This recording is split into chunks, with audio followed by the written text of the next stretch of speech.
Okay, vibe of the day. I think that this should be pretty brief. I have this ticket teed up here. The system should inform the user that the copy to clipboard button did something.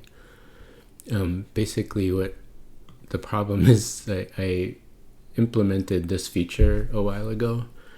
What this does is it copies the contents to clipboard, but clicking the icon doesn't indicate that anything happened. The reason that I actually put that feature in is I needed it to do eval. It just made it easier to do eval if I could copy this content into my clipboard for eval tasks.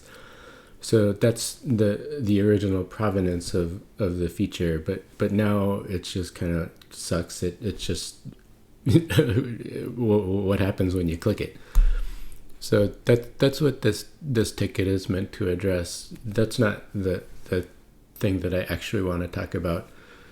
I wanted to talk about this particular instruction because I'm specifying the CSS class .copy button, and the reason that I'm giving that context is because when Claude initiates a task, or when the LLM initiates a task, it will try to orient itself to the environment and to the problem by reading code. It will form a model of the system primarily by reading the code, just as a person would do.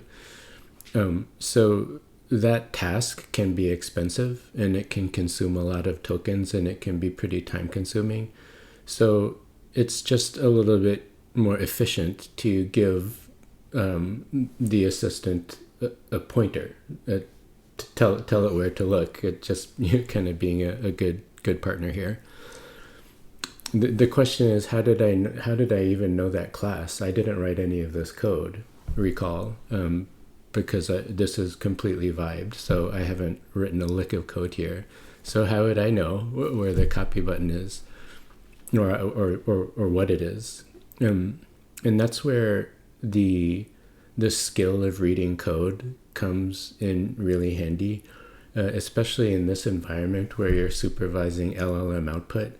What that really means is you're reading code. So if you're not really good at reading code, it's going to be really hard to supervise LLMs. So I'm actually working on a little bit of courseware around reading code, how to be good at reading code. So this is top of mind for me. I'm going to show you one of the techniques that I'm going to teach in this course.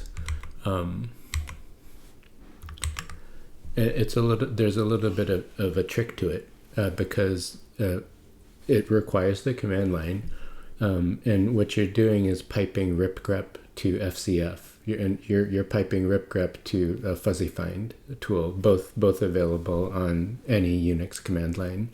So I had this in my command history, so I'm just gonna arrow up to it, and you can see the first symbol is ripgrep. That's the call to ripgrep, and it does a bunch of stuff, and then it pipes the output to FCF. And the result is that you get a reading experience like this. Think of this as a code reading experience, uniquely factored for reading code. So my task in writing this ticket is to give the LLM the right direction, to tell it where to look. Like, where are you even going to get started with this task? So what I need is to be able to search through the code really quickly and to be able to read it in context. So the reason why you pipe ripgrep to FCF is so that you can get the context on the right. It's the peek. You're basically peeking into the code. So if I want to search through just a big pile of code really quickly, then this makes it really easy. So I'm just gonna, based on common sense, I'm gonna start searching for button.